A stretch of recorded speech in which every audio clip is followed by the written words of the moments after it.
आज बिहार में नीतीश सरकार का फ्लोर टेस्ट होना है, जिस पर पूरे देश की निगाहें टिकी हुई हैं। बिहार से हर अपडेट TV9 आपको बताएगा।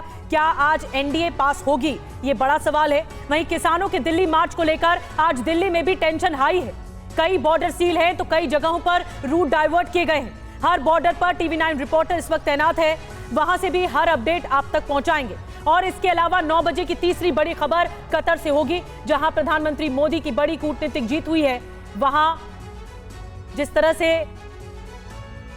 मोदी सरकार की जीत हुई है, वहां फांसी की सजा पाए 3 पूर्व नौसैनिकों को न सिर्फ सजा माफ हुई है बल्कि उनकी रिहाई भी हो गई है और उनमें से 7 भारत भी लौट आए।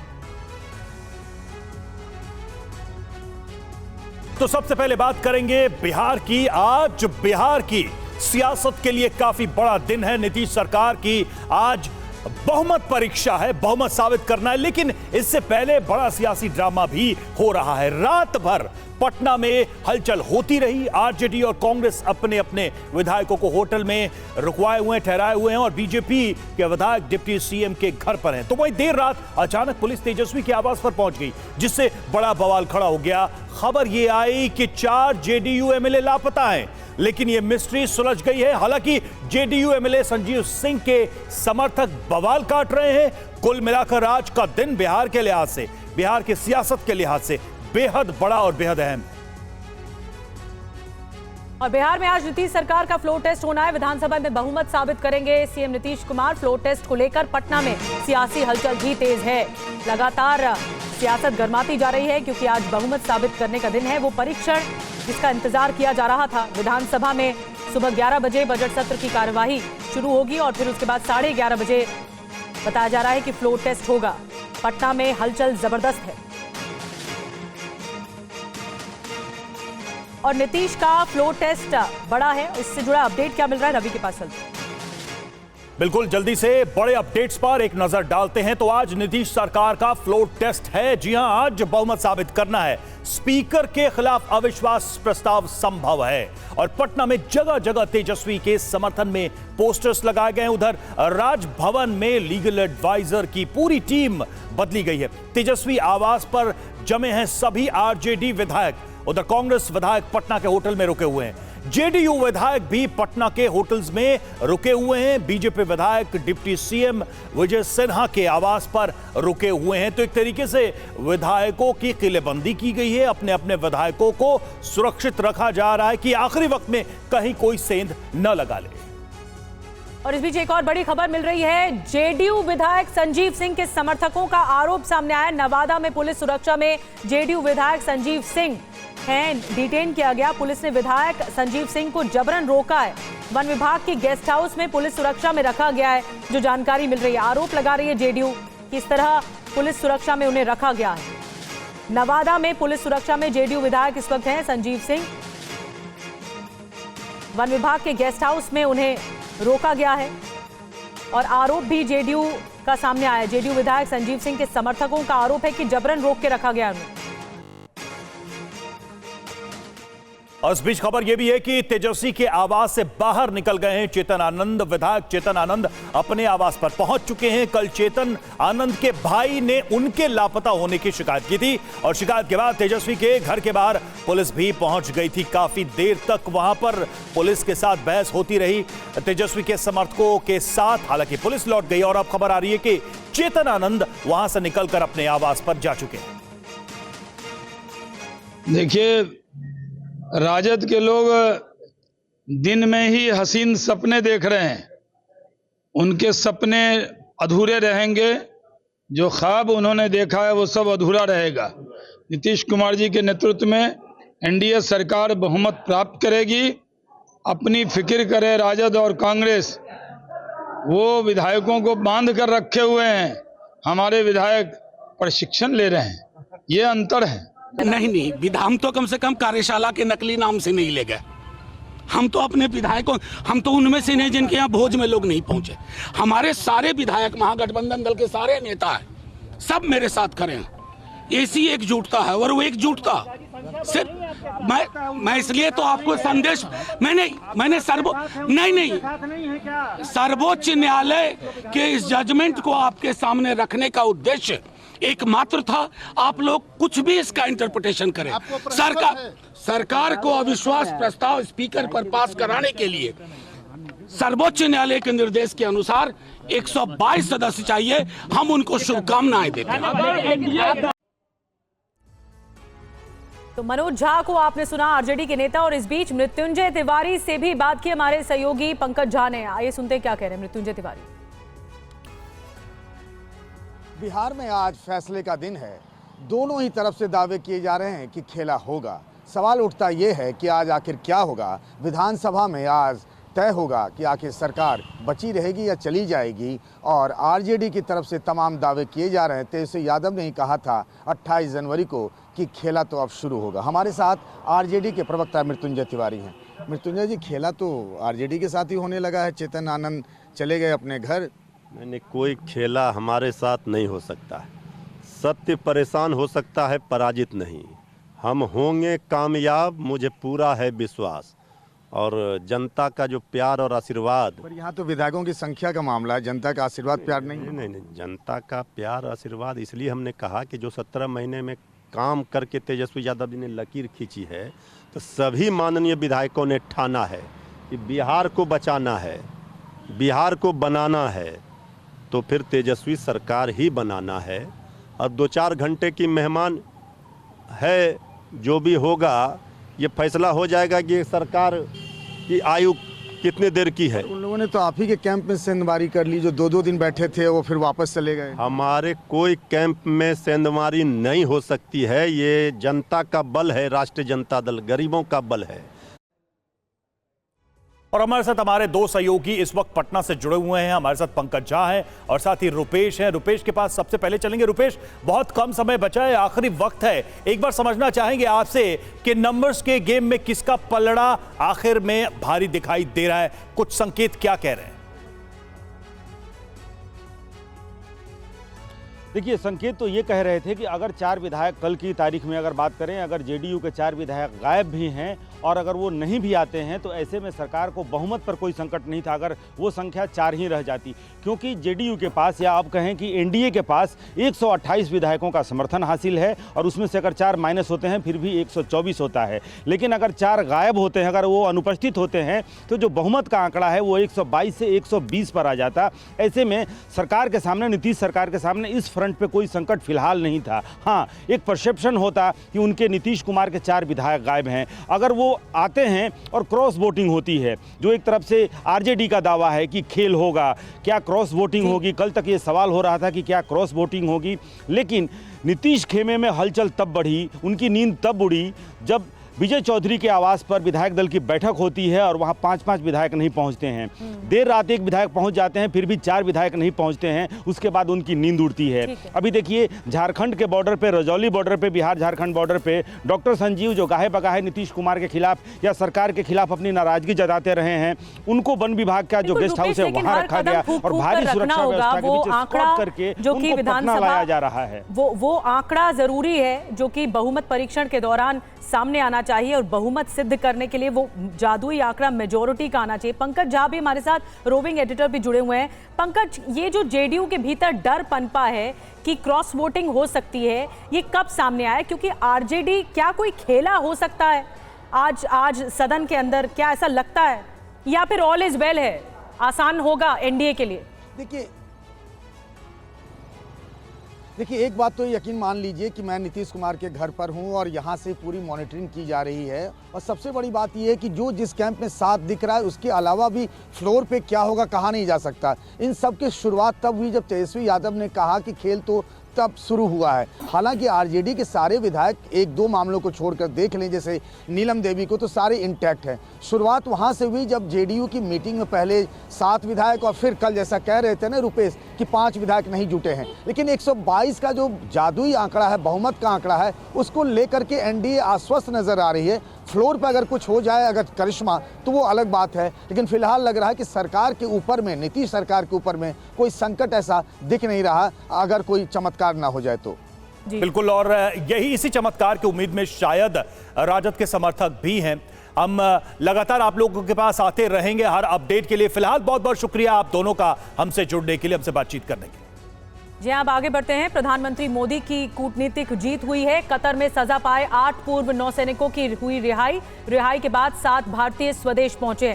कतर में सभी को सुनाई गई थी फांसी की सजा और एक बहुत बड़ी जीत है, बहुत राहत की बात है। भारत सरकार ने फैसले का स्वागत किया है। विदेश मंत्रालय ने कतर सरकार का शुक्रिया भी किया।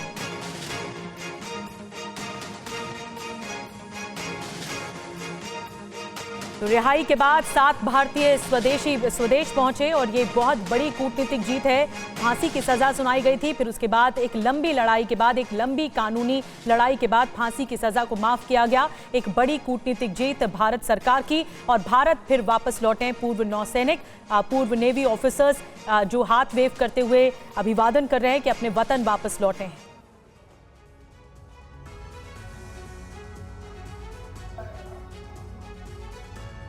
और प्रधानमंत्री नरेंद्र मोदी की अबू धाबी जाने से पहले खाड़ी देशों से आज देश के लिए बहुत बड़ी खुशखबरी आई है।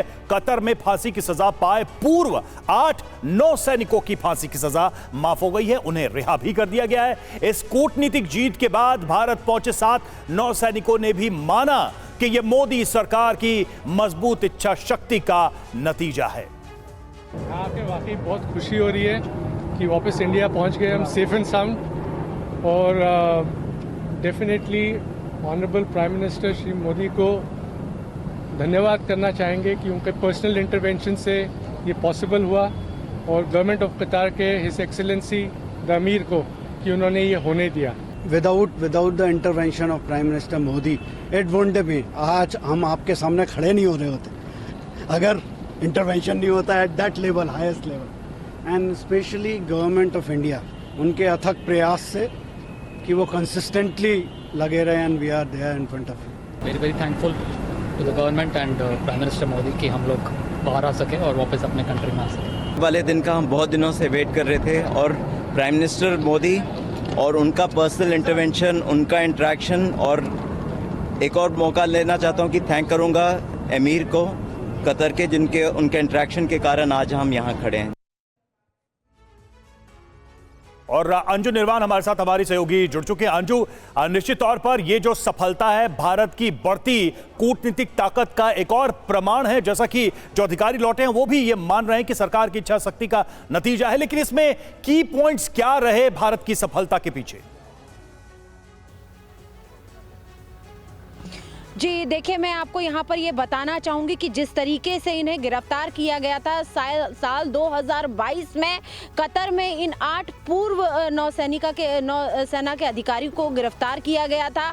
पनडुब्बी जो कार्यक्रम कतर का है उसमें इनको जासूसी के इनके ऊपर आरोप लगे थे और धरा जो कंपनी है उस कंपनी में ये लोग काम कर रहे थे। लेकिन सबसे बड़ी बात ये है कि जिस तरीके से COP28 की जो शिखर सम्मेलन की जो मुलाकात थी प्रधानमंत्री मोदी की दुबई में, जो कतर के जो आमिर हैं उनसे मुलाकात हुई और वहां पर उन्होंने रिक्वेस्ट की थी कि जो सजा जिन हमारे जो पूर्व सैनिक हैं और सारे ये वेटरन्स हैं, सीनियर लेवल के सब अधिकारी थे जिनके ऊपर ये आरोप लगे थे और मौत की सजा मिली थी, तो उन्होंने रिक्वेस्ट की थी कि उनकी सजा को कम किया जाए। उसके बाद आपको बताना चाहूंगी कि जो कतर के आमिर हैं उन्होंने उस सजा को कम किया और आज एक बड़ी खुशखबरी आई है, सबको रिहा कर दिया गया है, जिनमें से 7 जो पूर्व नौसेना के अधिकारी हैं वो सब जो हैं वो लौट आए हैं। और सबसे जैसे कि आप जानकारी दे रही है, मनीष झा भी हमारे साथ जुड़े हुए हैं। मनीष, शायद कतर की तरफ से वो नरमी दिखाई गई जब भारत ने वो कड़ा रुख अख्तियार किया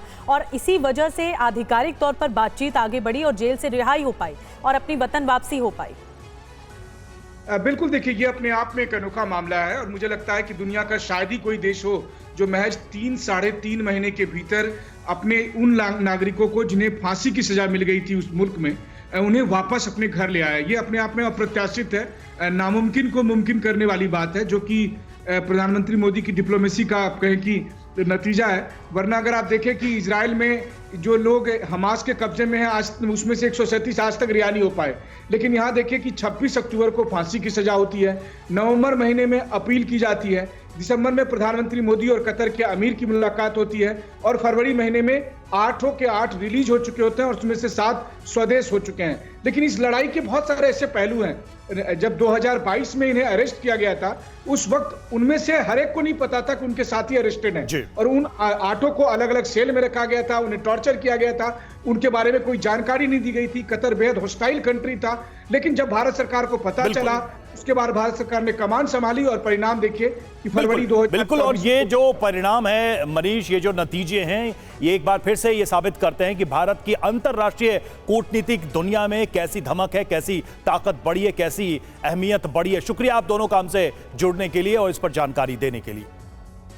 और अब बात करते हैं किसानों के दिल्ली कूच की। तो किसानों के दिल्ली कूच से पहले बॉर्डर को सील कर दिया गया है। किसानों को रोकने के लिए किलेबंदी कर दी गई है।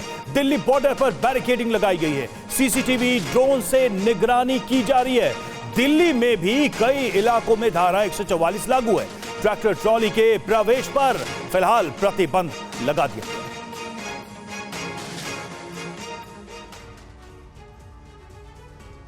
और किसानों के 13 फरवरी के दिल्ली कूच के ऐलान के बाद से ही दिल्ली पुलिस अलर्ट मोड पर आ चुकी है। पुलिस ने किसानों के दिल्ली कूच से पहले बॉर्डर सील कर दिया है। टिकरी बॉर्डर पर दिल्ली पुलिस ने नाकेबंदी बढ़ा दी है। वहीं दूसरी तरफ अमृतसर से सैकड़ों किसान ट्रैक्टर के साथ दिल्ली के लिए रवाना हो गए हैं। तो हालात में निगरानी रखी जा रही है और इसीलिए अलर्ट मोड पर इस वक्त दिल्ली पुलिस लगातार बनी हुई है। हमारे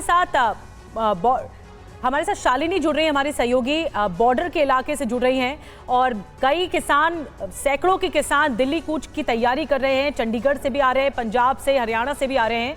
शालिनी, क्या परिस्थिति इस वक्त, आप बॉर्डर इलाके में हैं और आपको क्या लगता है ये जो सील किया गया है, पुलिस अंदर नहीं आने देगी अब इन किसानों को, क्या स्टेटस है इस वक्त?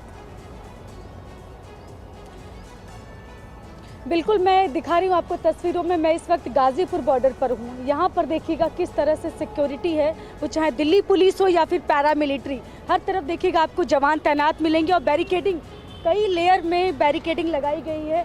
यहाँ सीमेंटेड बैरिकेडिंग भी है, ये वाली बैरिकेडिंग भी है। और उसके अलावा मैं अगर आपको दिखाती हूँ आगे की तरफ को जाकर, तो पीछे देखेंगे आप मेरे, उधर सीमेंटेड बैरिकेडिंग है। 3 से 4 लेयर यहाँ पर बैरिकेडिंग की गई है। उसके अलावा ऊपर देखिएगा उसमें वहाँ पर सीसीटीवी कैमरा लगाए गए हैं और अनाउंसमेंट के लिए लाउड स्पीकर भी हैं। मान लिया ऐसी कोई स्थिति बनती है, अगर यहाँ पर कानून व्यवस्था बिगड़ती है तो फिर उसको कैसे संभाला जाए, कैसे, इसके लिए तमाम इंतज़ाम किए गए हैं। बड़ी संख्या में दिल्ली पुलिस के जवान भी तैनात हो रहे हैं। उसके अलावा मैं आपको जिस तरफ जा रही हूँ उस तरफ बाकायदा वहाँ पर बैरिकेडिंग 3 लेयर की है और दिल्ली पुलिस की टीम तैनात है, पैरामिलिट्री तैनात है। उसके अलावा कोई भी जो भी यूपी से आने वाले ट्रैक्टर ट्रालियां हैं, सबको यहाँ पर रोकने का इंतजाम किया गया है। और इसकी वजह से आम लोगों को हालांकि दिक्कत हो रही है, वो लोग आना जाना उनका नहीं हो पा रहा है, तो लोग तमाम रास्तों से, अलग अलग रास्तों जो पिछले अनुभव रहे हैं, खासकर जहां पर आप मौजूद हैं, जो गाजीपुर का बॉर्डर है यूपी दिल्ली का, वहां पर जिस तरीके से एक लंबे समय तक जमावड़ा लगा, वो उस अनुभव को देखते हुए इस बार पहले से ही तैयारी की गई है। साथ ही बातचीत भी चल रही है। लौटेंगे शालिनी आपके पास और अब आपको बताते हैं कि किसानों की मांग क्या है उनकी डिमांड, जिसकी वजह से एक बार फिर से किसान कूच कर रहे हैं। तो किसानों की मांग क्या है? पहली, खरीद की गारंटी की वो मांग कर रहे हैं कि उनकी फसल को खरीदा जाए, इसकी गारंटी सरकार दे। एमएसपी की गारंटी की वो मांग कर रहे हैं। एमएसपी जो कि एक पुरानी मांग है, उसको फिर से दोहराया गया। पुरानी पेंशन योजना बहाल हो, इसको भी इस मार्च में इस डिमांड में जोड़ा गया है। और न्यूनतम वेतन 26,000 प्रति माह, इसकी भी मांग इसमें रखी गई है। कृषि लागत कम हो, इसके लिए सरकार जो है सहमति जताए, इस पर भी बात करने के लिए किसान पहुंच रहे हैं। महंगाई पर रोक लगे, ये भी इन मांगों में, अहम मांगों में शामिल है। साथ ही कर्ज माफी का भी सरकार ऐलान करे, ये भी वो कह रहे हैं। उद्योगों का निजीकरण रोका जाए, ये है किसानों की मांग। मजदूर विरोधी 4 श्रम कानून को हटा दिया जाए, उन्हें निरस्त किया जाए। खुदरा कारोबार में कॉर्पोरेट एंट्री ना हो और नई शिक्षा नीति 2020 को रद्द करने की भी मांग की गई है। किसान आंदोलन के किसानों की तरफ से, किसान संगठनों की तरफ से इस मार्च के पहले ही। और देखिए, शंभू बॉर्डर पर पंजाब से हरियाणा की ओर जाने वाले नेशनल हाईवे को पूरी तरह से सील कर दिया गया है। 7 लेयर की बैरिकेड्स लगाए गए हैं। बैरिकेड्स के ठीक सामने जमीन पर कंक्रीट डालकर नुकीले सरिये लगा दिए गए ताकि किसान अपनी ट्रैक्टर ट्रॉलियों से बैरिकेड पर ट्रैक्टर चढ़ाने का प्रयास न करें। संवाददाता मोहित मल्होत्रा की ये ग्राउंड रिपोर्ट आपको दिखाते हैं। किसानों के 13 फरवरी के प्रस्तावित दिल्ली कूच को देखते हुए अंबाला में जो शंभू बॉर्डर है, जो कि पंजाब और हरियाणा को आपस में जोड़ता है, वहां पर अभूतपूर्व सुरक्षा के बंदोबस्त किए गए हैं। पूरा जो बॉर्डर है उसको सील कर दिया गया। आप देखिए सड़क के बीचों बीच इस तरह के नोकीले सरिये यहां पर लगा दिए गए हैं। यहां कंक्रीट डालकर आप देखिए तेज ये नोकीले सरिये हैं जिनको यहाँ पर लगाया गया है। आगे लोहे की कीलें भी हैं, कंटीली तारें भी हैं, ताकि कोई भी ट्रैक्टर ट्रॉली यहाँ से आगे जाने में कामयाब ना हो सके। 7 लेयर की सुरक्षा है। आप देखिए यहाँ पर सीमेंटेड जो बैरिकेड हैं, ये जो नोकीले यहाँ पर सरिये लगाए गए हैं, उससे आगे 3 से 4 राउंड तक तो यहाँ पर पैरामिलिट्री फोर्सेस के जवान हैं और कंटीली तारें हैं। इसके अलावा पीछे अगर आप देखेंगे तो बीच में सड़क पर कंक्रीट भी डाल दिया गया है। किसी को भी यहाँ पर जाने की परमिशन नहीं है और कुल मिला के काफ़ी सख्त बंदोबस्त किए गए हैं। हालांकि किसान संगठन के जो नेता हैं उनकी मीटिंग होनी है आज शाम को चंडीगढ़ में। 3 केंद्रीय मंत्री हैं, पीयूष गोयल आ रहे हैं, उनके साथ अर्जुन मुंडा हैं और नित्यानंद राय। ये तीनों मंत्री किसान नेताओं के साथ बैठक करके कोशिश करेंगे कि कोई बातचीत करके बीच का रास्ता निकाला जा सके। लेकिन किसानों ने भी पूरी तैयारी कर रखी है। पंजाब से बताया जा रहा है कि करीब 10 से 15 हज़ार के आसपास ट्रैक्टर ट्रॉलियां हैं, जो कि पूरी तैयारी के साथ पंजाब और हरियाणा के 3 बॉर्डर हैं वहाँ से हरियाणा में दाखिल होने का प्रयास कर सकती हैं। इसी वजह से हरियाणा की जो सीमाएँ पंजाब के साथ लगती हैं, उन तीनों बॉर्डर पर जहाँ पर किसानों ने कहा है कि वो आगे आकर आंदोलन कर सकते हैं, उनको पूरी तरह से सील किया गया है। तो दिल्ली से सटे हर बॉर्डर पर इस वक्त एहतियात बरता जा रहा है और किसानों के कल दिल्ली कूच से पहले किसानों को मनाने में केंद्र सरकार भी जुट गई है। आज किसान संगठनों के साथ केंद्र सरकार की अहम बैठक होने जा रही है। इसी पर ही रिपोर्ट देखिए।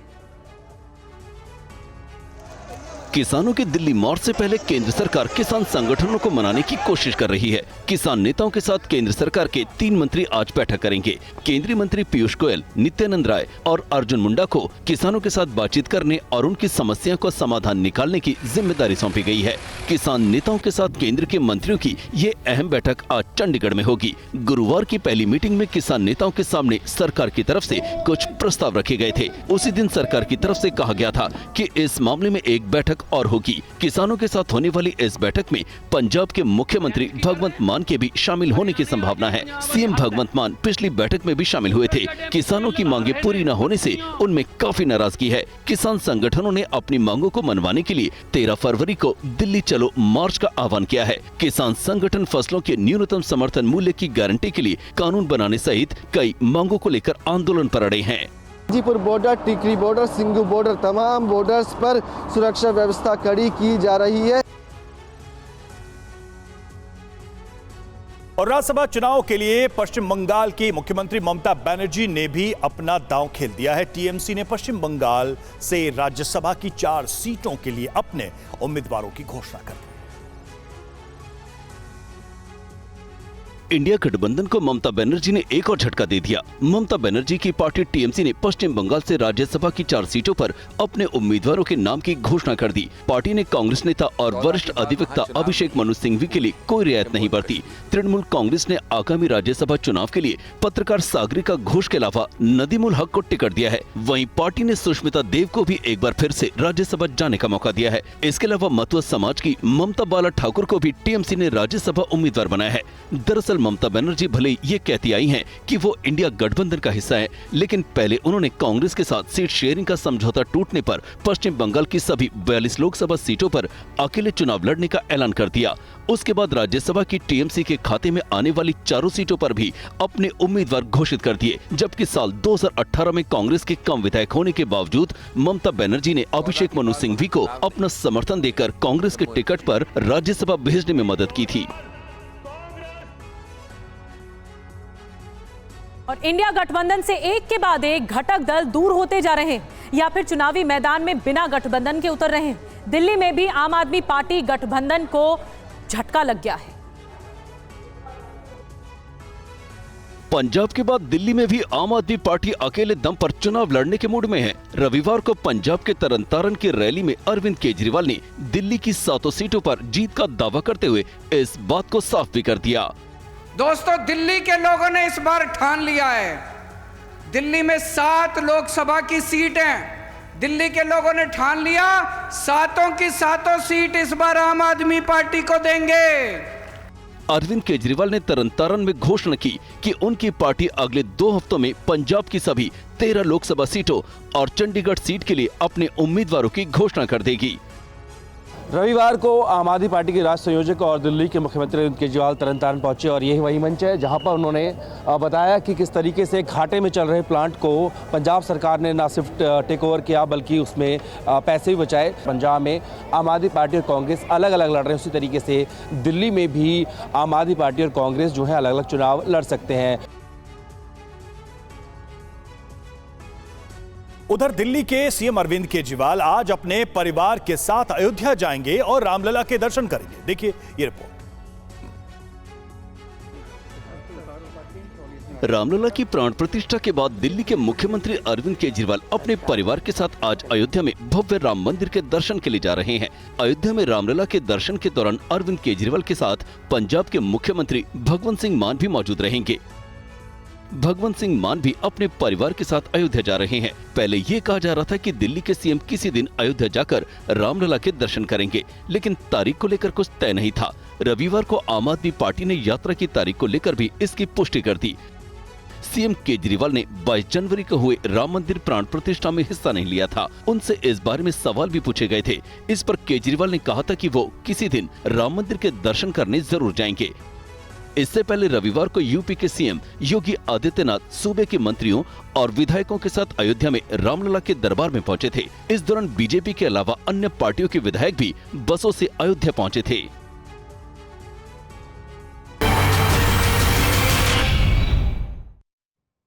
और एक बड़ी खबर मिल रही है, सूरत से अयोध्या जा रही ट्रेन पर महाराष्ट्र में पथराव हो गया है। महाराष्ट्र के नंदुरबार में आस्था ट्रेन पर पथराव किया गया। नंदुरबार रेलवे पुलिस ने मामले की जांच भी शुरू कर दी है। आस्था ट्रेन में 1340 यात्री सवार थे।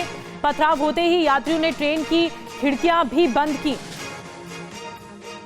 राजीव सिंह और ज्यादा जानकारी इस घटना को लेकर दे रहे हैं। राजीव, पुलिस क्या कह रही है इस मामले में?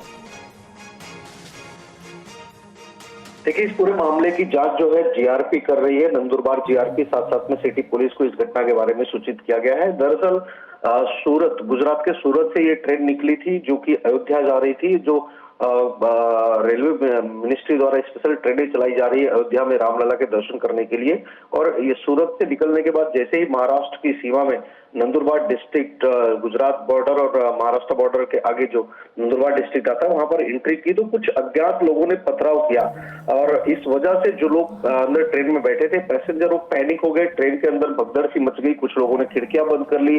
कुछ पत्थर ट्रेन के अंदर भी आकर गिरे।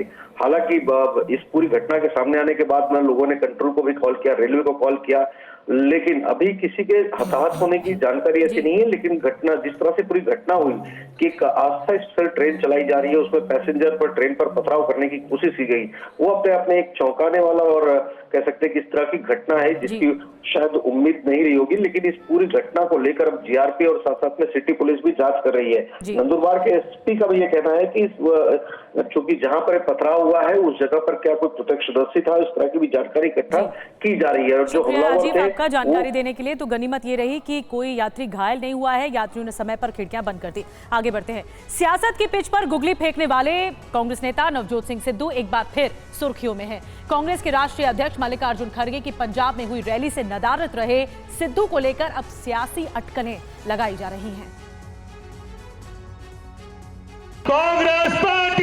कांग्रेस अध्यक्ष मल्लिकार्जुन खड़गे की पंजाब में पहली रैली में पार्टी के शीर्ष नेता पहुंचे, लेकिन स्टार कैंपेनर कहे जाने वाले नवजोत सिंह सिद्धू कार्यक्रम से गायब रहे। मंच पर सिद्धू के लिए रखी गई कुर्सी खाली थी। पंजाब कांग्रेस के कार्यकर्ताओं का पहला कन्वेंशन हुआ। बड़ी संख्या में कार्यकर्ता पहुंचे। पूरी पंजाब कांग्रेस एकजुट दिखाई दी, लेकिन नवजोत सिंह सिद्धू इनवाइट के बावजूद इस कार्यक्रम में नहीं पहुंचे। उनकी कुर्सी यहां पर देखिए लगाई गई थी, लेकिन नवजोत सिंह सिद्धू के लिए जो कुर्सी लगाई गई थी उस पर कोई और बैठा हुआ था, क्योंकि नवजोत सिंह सिद्धू यहां पर नहीं पहुंचे हैं। हालांकि नवजोत सिंह सिद्धू ने रविवार सुबह सोशल मीडिया प्लेटफॉर्म एक्स पर कांग्रेस अध्यक्ष मल्लिकार्जुन खड़गे का स्वागत भी किया था, लेकिन लुधियाना के समराला में हुई उनकी रैली से दूरी बनाए रखी। इस बारे में जब पंजाब के कांग्रेस नेताओं से सवाल पूछा गया तो वो जवाब देने से बचते रहे। आज सर एक इतना अच्छा मौका था, कांग्रेस एकजुट थी, कार्यकर्ता सम्मेलन था, छोटा से छोटा कार्यकर्ता आया, लेकिन सिद्धू साहब का गायब रहना और वो ट्वीट कर रहे थे बड़ी बड़ी बातें। भाई मैं उनका कोई डीसी तो हूँ नहीं, आप उनसे बात। और हल्द्वानी हिंसा में इस वक्त की बड़ी खबर है। हल्द्वानी के बनभूलपुरा इलाके में कर्फ्यू जारी है। हल्द्वानी के दूसरे इलाकों से कर्फ्यू हटा दिया गया। हल्द्वानी में स्कूल कॉलेज भी खुले। हल्द्वानी में ट्रेनों की आवाजाही शुरू हो गई।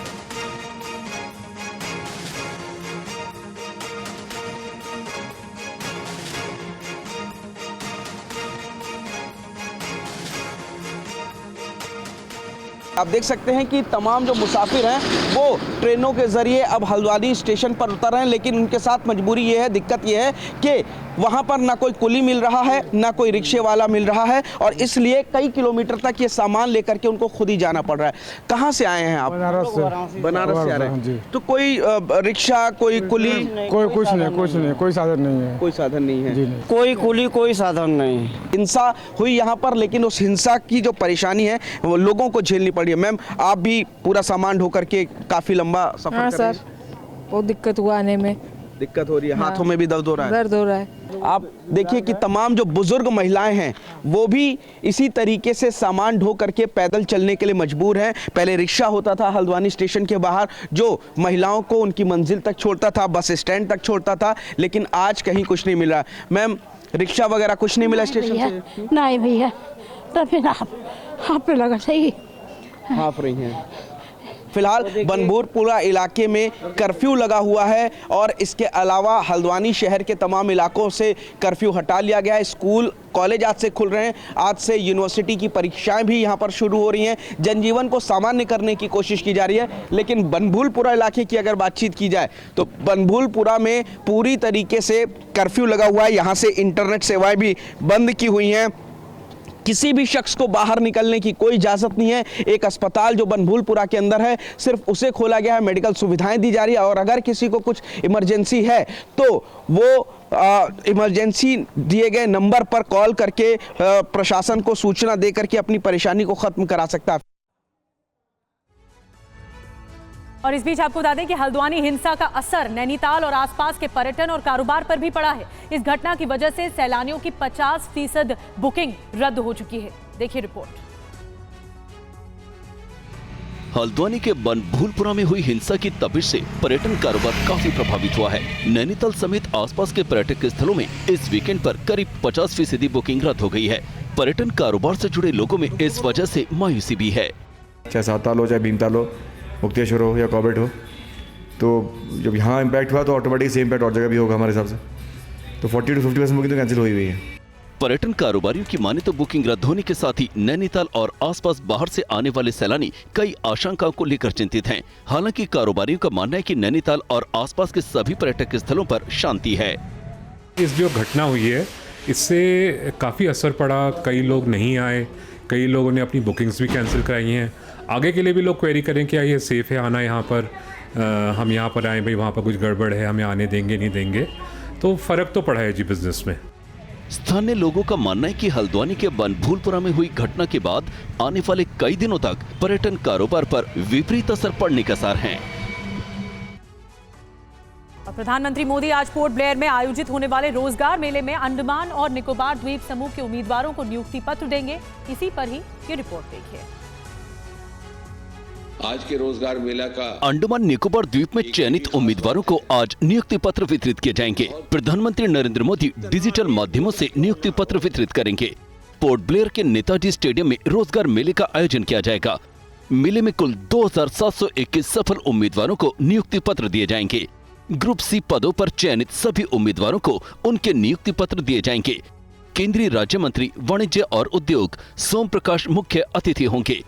अंडमान और निकोबार द्वीप के सांसद कुलदीप राय शर्मा और मुख्य सचिव केशव चंद्रा भी समारोह में शामिल होंगे। पोर्ट ब्लेयर में आयोजित होने वाले रोजगार मेले की तैयारियां बड़े स्तर पर की गई हैं। आधिकारिक तौर पर सभी चयनित उम्मीदवारों को नेताजी स्टेडियम में मौजूद रहने को कहा गया है। केंद्र शासित प्रदेश प्रशासन की तरफ से समारोह में भाग लेने के लिए उत्तर और मध्य अंडमान और दक्षिणी द्वीप समूह के उम्मीदवारों को पोर्ट ब्लेयर पहुंचाने के लिए विशेष बस सेवा और जहाज सेवा की व्यवस्था की गई है।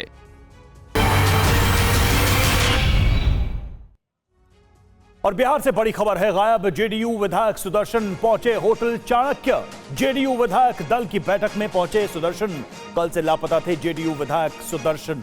तो बड़ी खबर इस वक्त की हम आपको बता दें, जेडीयू विधायक सुदर्शन होटल पहुंच चुके हैं, होटल चाणक्य पहुंच चुके हैं। गरम की स्थिति जो बनी थी, ये बेकार की बात है। ये हमारे क्षेत्र में कुछ कार्यक्रम था, बस हम उसी में व्यस्त थे जी। नहीं, लेकिन एक श्रवण कुमार के घर भोज हुआ, फिर अगले दिन बैठक हुई। उस दिन भी श्रवण बाबू को बोल दिया गया था कि हमारे यहाँ श्राद्ध का कार्यक्रम है, तो उसमें जाना जरूरी था। उनको बात हो रखी थी पहले।